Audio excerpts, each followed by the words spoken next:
those pulses of creation. Long, deep breath in, and another breath out. A cracking open of seeds and rearranging of matter into astonishing diversity happening over and over again. We just don't know. In the meantime, now that we're here and we've had some time, we're going to keep asking questions. We're going to keep examining this universe, keep poking it and looking to find more. Because that's what humans do. It's why we have cosmologists and astronomers and geologists and botanists and biologists. It's how we have learned to tell the stories about what we have learned. We have learned that moment, that hot, dense dot, that moment took place about 13.7 billion years ago. If years were acorns, we would not have a building big enough. We really don't know if that's very even long for a universe. For all we know, this is just mid-morning for the universe. It's time for another cup of tea. But immediately after that hot, dense dot cracked open, all of the contents began rushing out in every direction, expanding. And as it expanded, all of the everything began to cool down and began to swirl about. It might have been very beautiful. No one was there to see it, though. And at first, it was so hot that there was no light. Because that's a little hard for us to understand. Something so hot that it's dark. But it took about 380,000 years for cooling until light could be released. The universe kind of blinked on and off a couple of times until finally clouds of hot gases cooled and began to coalesce into the stars that are still glowing. One particular swirling cloud of gas and dust occupied itself with spinning, and just so it grew kind of blobby and then kind of flat. And then its gravity began to pull everything in towards the middle, creating a star surrounded by a collection of large rocks made out of dust. This is our solar system, and it is still swirling like millions and billions of other stars with dusty rock companions. It's really quite a busy place. Oh, and it's still expanding. If anything, it seems like the expansion out on the edges is even getting faster, and that was a surprise because the regular laws of matter close to us here that we can observe most up right in front of us, that would predict that something that has been moving fast will slow down.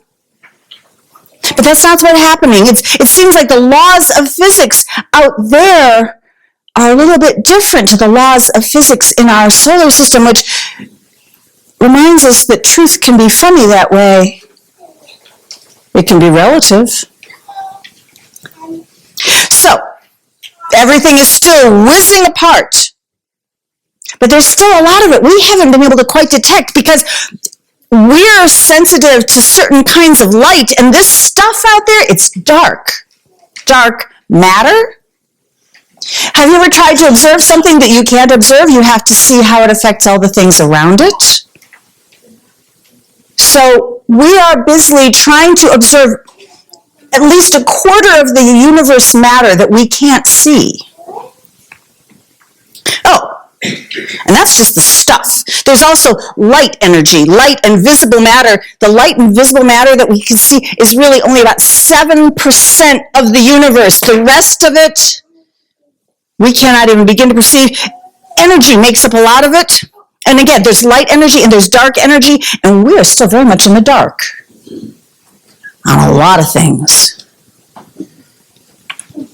But we're going to keep peering out into space. We're going to keep asking questions. We're going to keep exploring. Why? Because it is so beautiful. End of story.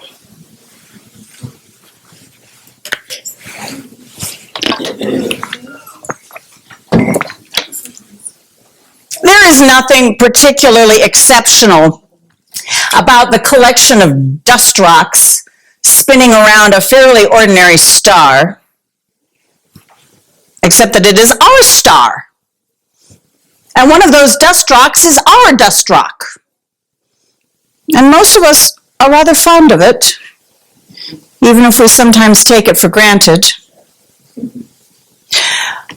All of this was formed after the expansion. It and all of the other dust rocks coalesced into spinning balls and began orbiting the sun, pulled around by its gravity. Some of the dust rocks had some leftover dust, and that rolled into new balls, or pieces got broken off and they developed into balls that began to orbit the larger dust rocks. This is where we have moons and asteroids and comets. Some of the larger dust rocks just left all of their extra dust scattered around them all over the place, kind of like kids who don't pick up the toys. I'm looking at you, Saturn. Each planet, for that's what those dust rocks are, each planet grew its own gravity, which compresses the core of the planet into a hot, dense state. Inside our planet, the dust became so hot that it is a gooey liquid, molten lava with plates of crusty rocks floating around on top of it, and the plates move around and rearranging themselves, sometimes overlapping, sometimes crashing into each other. Sometimes we get to see the hot goo when the plates collide and a bit of the lava oozes out or blows open as a volcano. Here's what I want you to remember. Pretty much everything on this planet was created back when the dust started coming together. All of the elements on this planet are part of the larger universe, and pretty much everything that has ever been on this planet is still here. And yes, every once in a while, a rock whizzes in and hits us, and sometimes we'll even toss up clever bits of metal, but for the most part, the only thing that enters our planet's system is the light and the heat from the sun, which means all of this planet is simply the same stuff, just being reorganized around and around. The water that you drink today has always been here. It might change from liquid to vapor, to liquid to solid, to a river, a snowflake, a cloud, a cup of tea. But all of the water here on this planet has been all of the water here on this planet. We cannot make new water. We just participate in moving it around. The same is true with gold and oxygen and all of the other elements of this planet. We don't make more of them.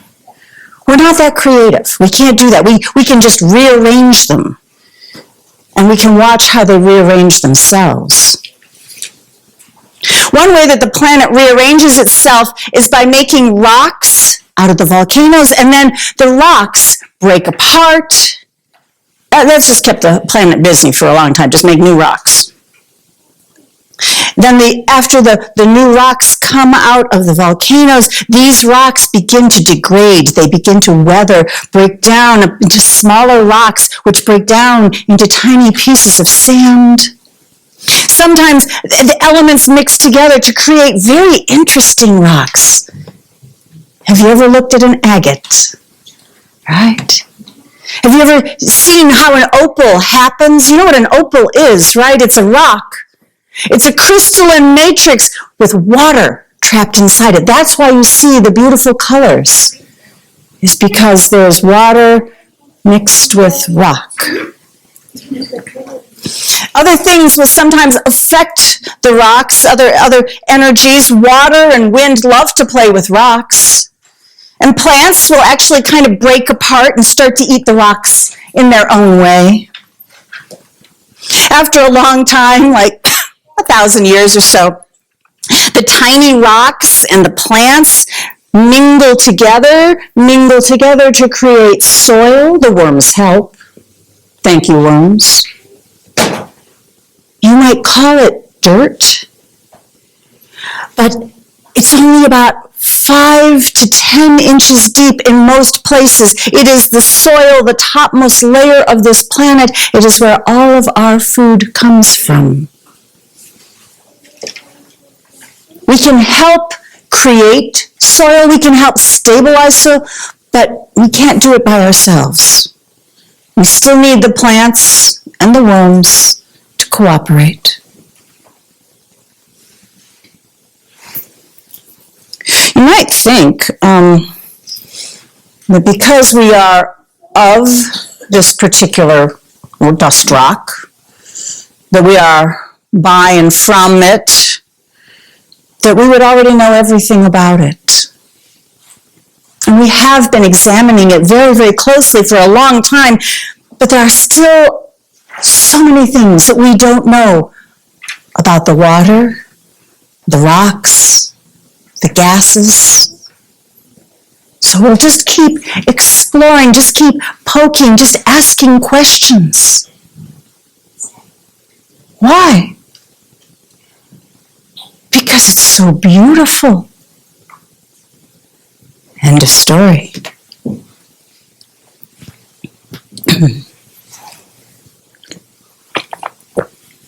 Think of all the plants, the trees, the ferns, the grasses, the mosses. Think of all the plants.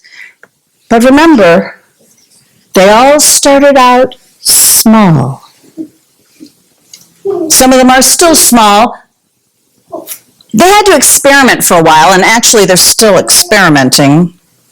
They started out as small blobs of cells that figured out how to capture energy from the sun and combine that with some of the nearby water and rocks, and they fixed their own dinner.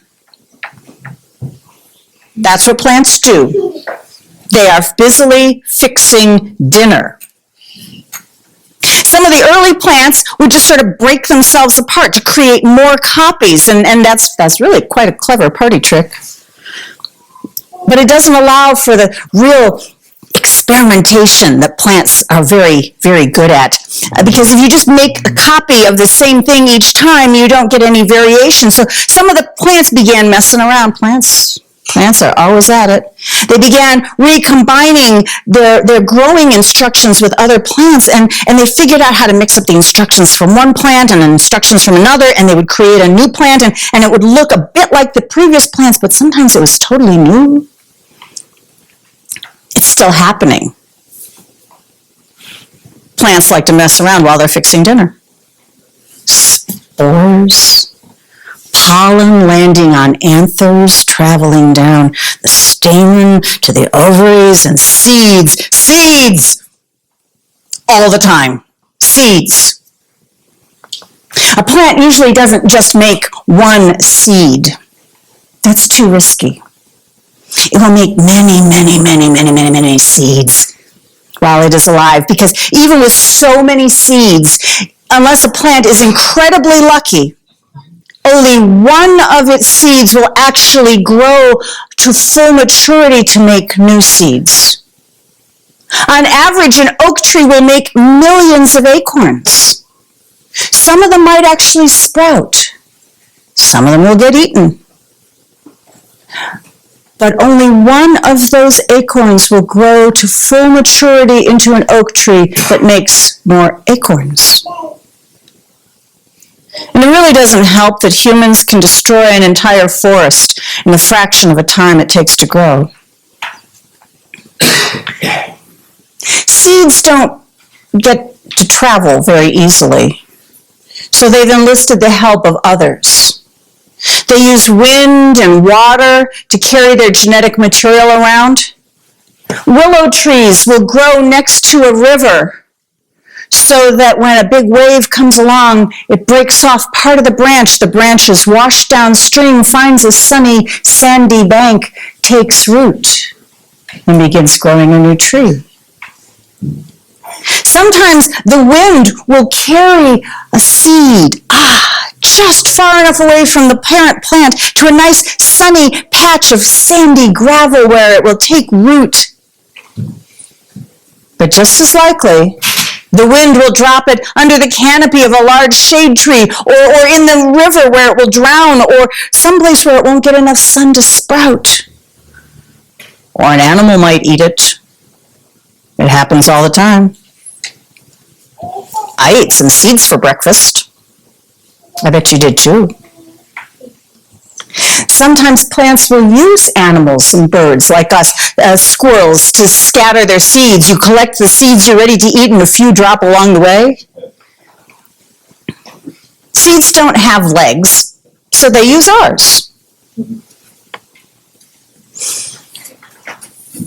We've been paying a lot of attention to plants for so long because we like to eat them, we like to play with them, we like to build our houses with them, but we still don't know everything about them. We are beginning to suspect that they might be more important than we are to keeping this planet comfortable.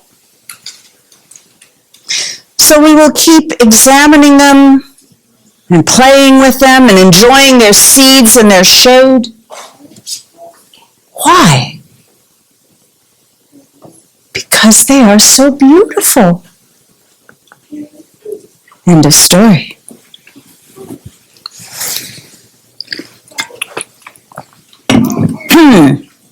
Oh, there are so many stories about how humans came to be. Some of them are very funny. Some of them are more true than truth. Some of them are still being written. Here's how you began. Once upon a time, you were a hot, dense dot. An egg floating in darkness, a fat cell, the biggest human cell just visible to our eyes if you'd been able to see it. This egg was full of information, stories about the body that had made it. And at the right moment, that fat little egg met up with so many other smaller cells called sperm cells, and all of the sperm cells were full of stories about how the body that had made them. Now, we're not exactly sure how an egg chooses which sperm it likes the best. But it seems that, yes indeed, they choose. It chooses one and invites it inside the membrane, and together they begin sharing all of their stories. Stories about hair and skin and eyes and everything that makes up a body. Together they make up a whole new set of instructions to build a whole new human. And the cell begins dividing. Over and over, one cell becomes 2, becomes 4, becomes 16, becomes 256, becomes 65,536, becomes 43 million. Needless to say, it gets bigger. All of this is happening inside of a body that was equipped for growing new humans. We call them mothers. And while the new human, you, were growing and getting bigger, your mother's body had to stretch. It is not always comfortable. After most of a year, your mother's body and your body determined that it was time. Your mother probably asked for some help because it is a lot of work. And other people came together and helped her while she moved you out of her body and into this world. And sometimes it feels like an explosion. Bang! And sometimes it is just a push with a lot of deep breathing, a sigh. It is a lot of work. And afterwards, everyone is usually very hungry. And this is how you came to be. Just like every other human on this planet. Now you might think that because we've been doing this for a very long time and because we actually live in these bodies, that we would know absolutely everything about them. But we don't. We still don't really fully understand everything that is happening in embryogenesis. That is when the cells decide, how do they know to become lips, hair, kidneys, skin. We are still mystified by things that our bodies do. So we will keep examining them, keep poking and asking questions, keep observing and paying attention. Why? You know the answer. It's because you are so beautiful. End of story.